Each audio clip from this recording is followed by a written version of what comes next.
یعنی انسان مکمل طور پر علم کے واسطے اپنے آپ کو وقف کر دے، اپنے آپ کو کھپا دے، تب جا کر کے علم ایک کونا دیتا ہے۔ کیا مطلب نکلا کہ ہمیں علم دین حاصل کرنا ہے اور زیادہ سے زیادہ وقت میں فضولیات میں ہمیں اپنے اوقات کو ضائع نہیں کرنا، موبائل میں ہمیں اپنے اوقات کو ضائع نہیں کرنا، کھیل تماشوں میں ہمیں اپنے اوقات کو ضائع نہیں کرنا، جتنا ہو سکے ہمیں تعلیم پر دھیان دینا ہے اور پڑھنا ہے۔ آج اگر آپ پڑھ لیں، جتنا علم آپ کے اندر آج آ جائے گا، یہ علم ایک روشنی ہے میرے پیارے بچوں اور بچیوں۔ جب آپ کے اندر علم آئے گا، گویا کہ روشنی آئے گی۔ جس طرح تاریک راتوں میں ستارہ جگمگاتا ہے اپنی روشنی کے ذریعے سے، اسی طرح آپ بھی فتنوں کے زمانے میں اور اس برے معاشرے کے اندر جب آپ کے اندر دینی علوم آئیں گے تو آپ بھی جگمگائیں گے، آپ سے روشنی پیدا ہوگی اور اس روشنی کے ذریعے سے لوگوں کی راہیں کشادہ ہوں گی، لوگوں کی راہیں کھلیں گی، اس روشنی کو لوگ پیروی کریں گے، فالو کریں گے۔ اور تیسری بات کا دھیان یہ دینا ہے کہ اپنی تعلیم کے ساتھ ساتھ اپنی تربیت بھی کرنی ہے۔ اپنی تعلیم کے ساتھ ساتھ اپنی تربیت بھی کرنی ہے۔ تربیت کیا ہے؟ کہ بری جگہ پر نہیں جانا، برے بچوں کے ساتھ نہیں رہنا، برے لوگوں کے ساتھ نہیں رہنا۔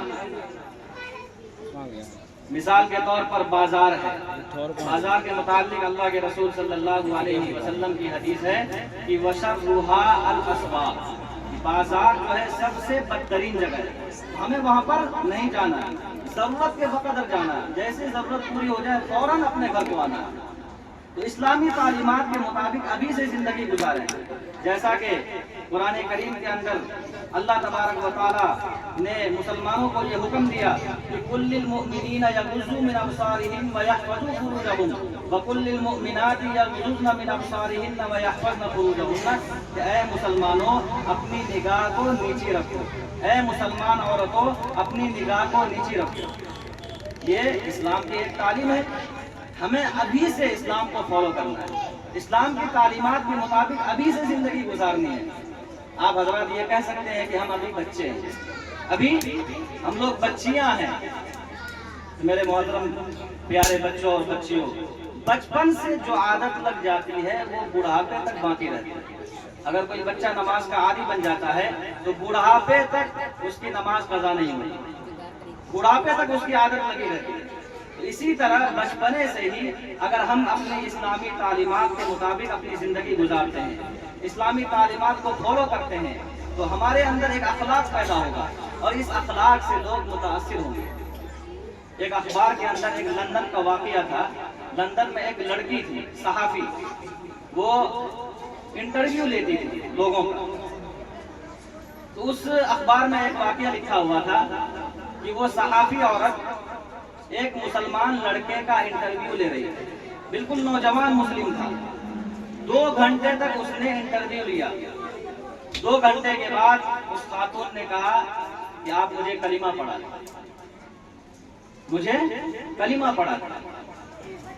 اس خاتون سے جب لوگوں نے کہا کہ آپ کے کلمہ پڑھنے کی وجہ کیا ہے، اسلام میں آنے کی وجہ کیا ہے، اس خاتون نے بڑا اچھا جواب دیا، کہا کہ میں 2 گھنٹے تک اس نوجوان مسلم کا انٹرویو لیتی رہی، 2 گھنٹے کے اندر 1 سیکنڈ کے لیے بھی اس نوجوان نے میری طرف نگاہ اٹھا کر کے بھی نہیں، میری طرف نگاہ اٹھا کر کے بھی نہیں دیکھا۔